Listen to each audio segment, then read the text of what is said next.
The Nigerian political space has just moved from standard premium drama to straight-up chemical warfare. We aren't just talking about the usual who stole the budget for the local primary school anymore. No, we have upgraded to the periodic table.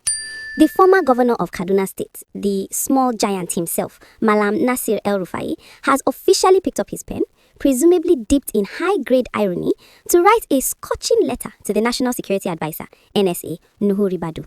The subject? A little something called Thallium Sulphate. For those of you who skipped chemistry class to go buy roasted corn, thallium is not a new brand of energy drink.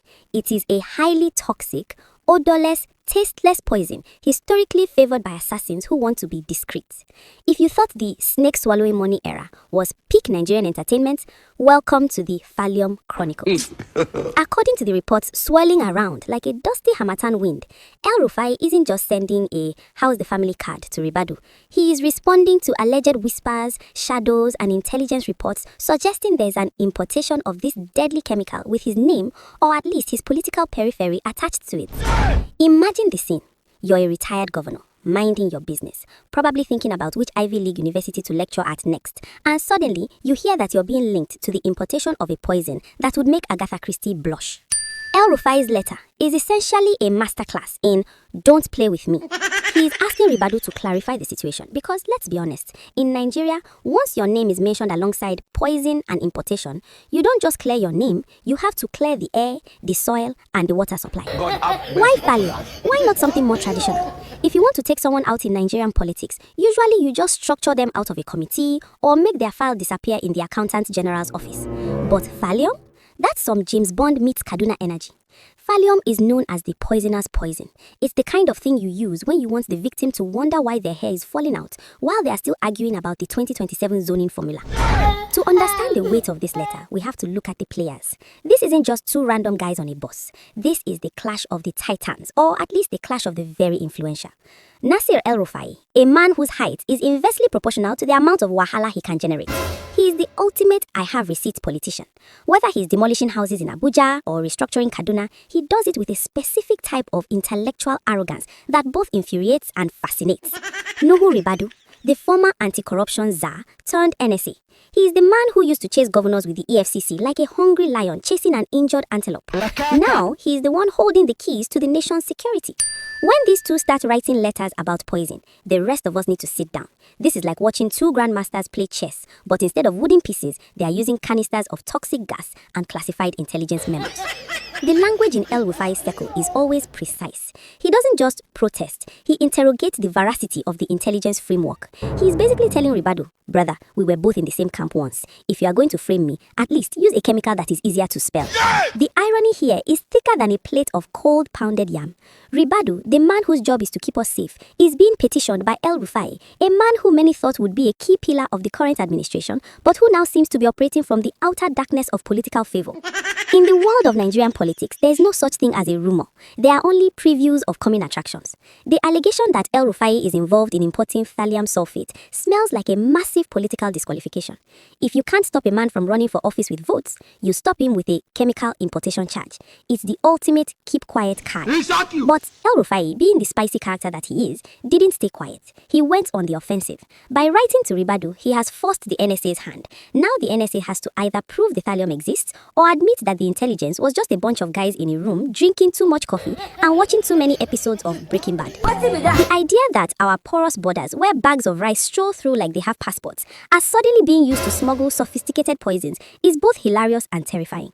We can't stop unknown gunmen on motorcycles, but we're worried about Nasir White importing laboratory-grade toxins.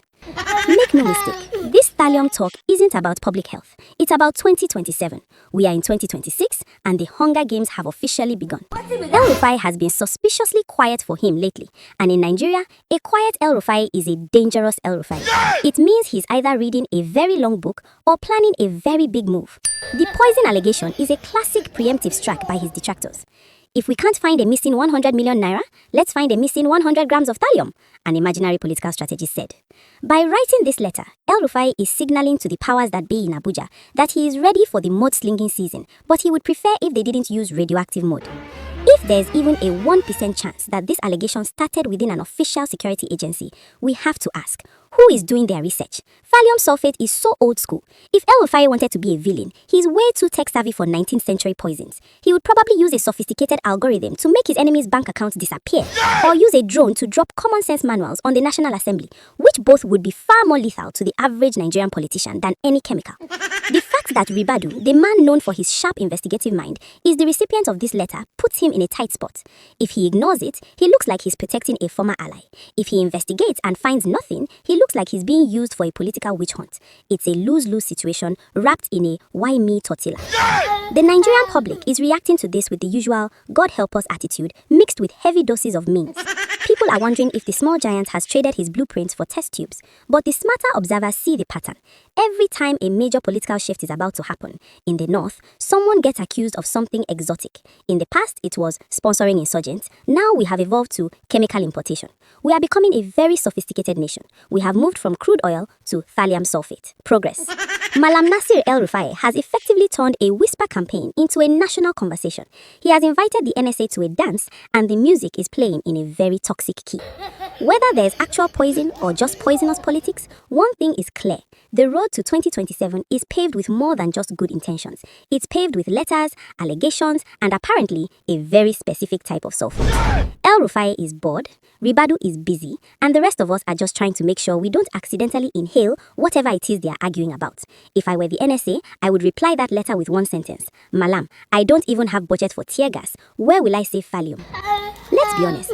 If El-Rufai was going to import anything, it would be a manual on how to get a ministerial appointment even after you've been rejected. That's his real area of expertise. This thallium thing is just a distraction from the fact that Nigerian politics is the only place where you can be accused of being a mad scientist and a presidential candidate in the same news cycle. Stay safe, Nigeria. Wash your hands, watch your back, and for heaven's sake, if anyone offers you sulphate for your egusi soup, run.